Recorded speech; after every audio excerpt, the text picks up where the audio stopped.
Hi guys, let's do a quick demo about rigging. This is not to make you an expert rigger, but in when you're doing animation and you want to change the rig to do something, you should be able to quickly break the rig and rig it again. It's that simple, right? Okay. The first step to do is to create all your assets the way you want to animate them, right? Which anyway you will get them in this way, right? Okay. The second point to note is that you see it in this wireframe mode.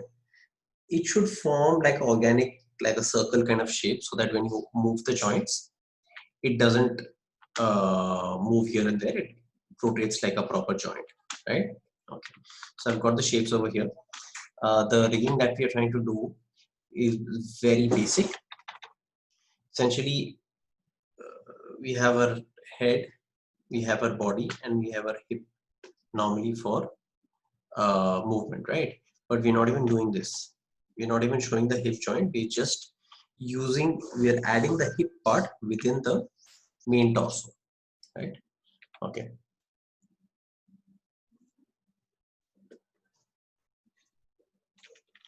Right. Okay. So now to start off with, let me hide the leg layers. This is my torso. I will have to start the rig with the external point, right? I call it a null, right?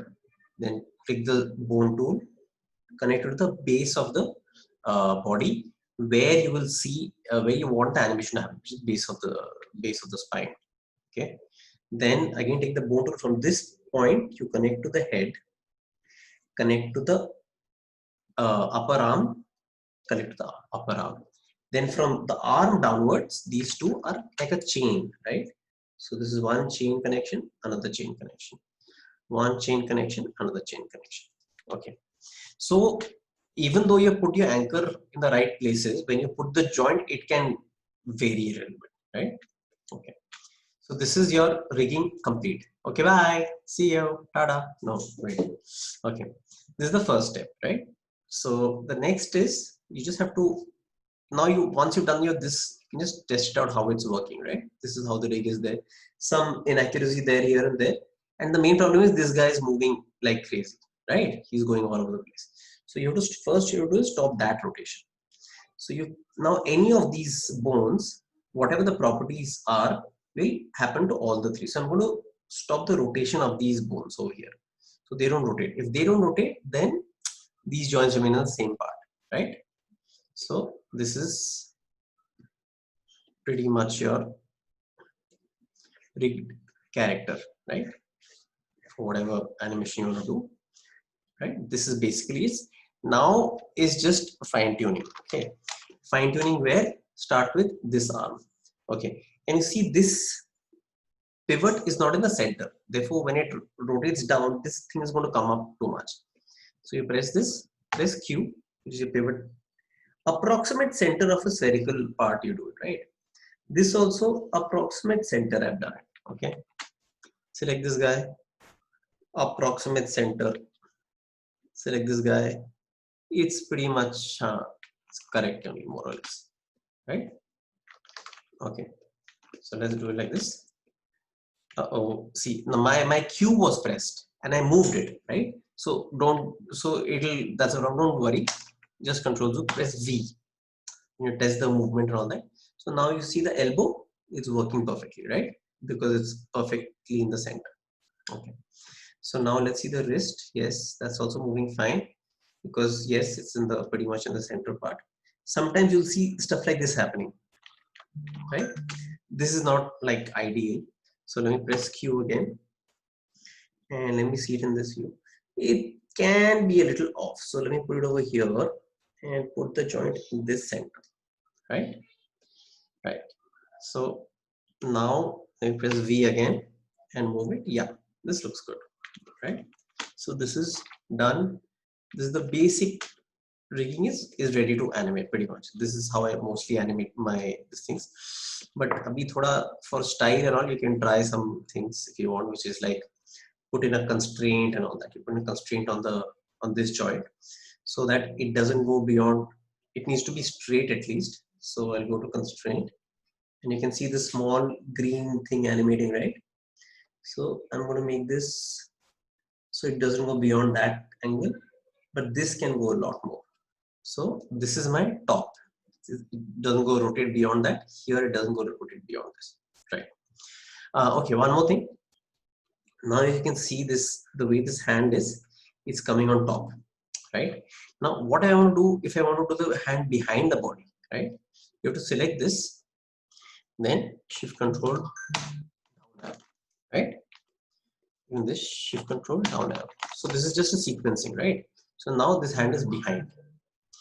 In animation though, if you want to from one frame to the other frame, you have to put the hand in front, and then you'll have to make it a new layer, because this can only be done in the first frame of the ray.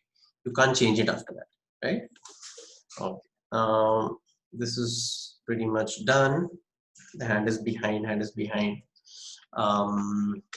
okay, so the upper body is done, right? You can try putting a constraint here if you want and all that, but that's like not so important. The head also, for the head you can't put a constraint, right? Because there is no bone here. Can you see there's a bone connecting, but there's no bone to put a constraint. If you want to put a constraint on the head, you have to put another kind of a bone over here, make it invisible, and then connect it, which is up to you. I mean, if it's getting too messy, then you want to do it like that, it's fine, but it's not really required. Okay, now there are the legs. Okay, so let's see the legs. Let's make this up. Okay, okay, this leg is a bit off. It's floating in space a little bit. Yeah, set the first. This circle is good, right? Circle is good. Okay, put in the center. So first I'll do a like a normal your FK wala ray, right? You put it over here, and then you put it over here, right? This shift control back, right? So let's see your leg. It's okay, but can you see when you go up, one small piece comes out over here. That's not happening. Okay, so let me see it in this mode. Aha, you can see it's not in the center. Okay, press this, press Q, get this guy as much. This is like a pretty good circle, right? Also do one thing when you're doing that, turn off your snapping, because you need to go really fine in terms of the adjustment, right? So if your snapping is on, then see again, I moved it with Q. Don't do that. Press V. Okay, this is neat, right? Neat leg movement. Cool. Now this is one kind of leg movement when he's running and all that. Here also you want to put a constraint. You can. Where was my rotation constraint, right? Okay. So now I make it like this, and the rest one I put like that. So it doesn't go beyond this point, and here this is this point, right? So at any point I can whatever adjust it, reduce it, whatever, right? Cool. Okay. Now let's see the other kind of leg rig, right? This is the first guy. I move it obviously to the same height as this guy. So here I start the other way around, right? I start from the tip to this to this. Same thing. I press Q. Can you see this is not in the center, right? So I select this, press Q, put it in the center. So what happens in this rig is when he's, let's say, bending down, bending down, you can do this, right? This kind of movement you can do. Okay, here again the problem is this guy is floating too much. Here I think a constraint is the only place I think is really required, right?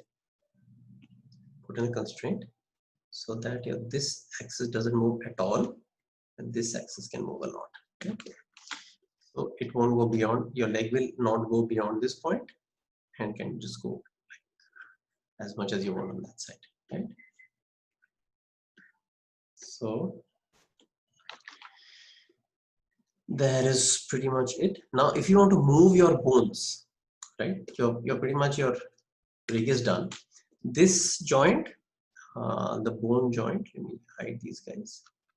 This joint, either you can move it below the bone, below the hip, so it won't be visible. That is one way of doing it.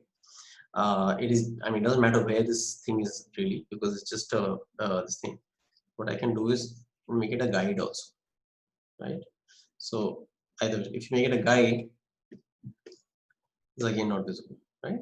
So switch them on, switch down, delete these wherever the it's picked up from. So in the end, you should just have 3 layers, right? Okay. Another, okay, more things are, suppose this hand is forward, you want to scale it up. You can press Q and you can scale it up, right? You want to make this guy smaller, this hand. You can make this guy smaller, right? It does not impact the rigging at all. It's the same, right? The same thing will work exactly the same way. Only, of course, this within the layer you can't do, you'll have to do another layer, right? So let me do this. Okay. At this point only, you have to make sure the hand layer is at once, and this is at once, because you want to change the symbols later, right? So yep, that is pretty much it. Okay, frame picker is good, right? Okay, one more thing you might have to do, that depends on file to file, is when you go inside the symbol, right, these are the symbols. Now this is normally drawn from one side. If on the other side, you'll have to duplicate these layers and flip them, right? The same symbol might not work on both sides. And if you scale it over here, again, you'll have to change the rig. So better to just make the more shapes within that symbol itself, right? So that is it, pretty much done. Bye bye.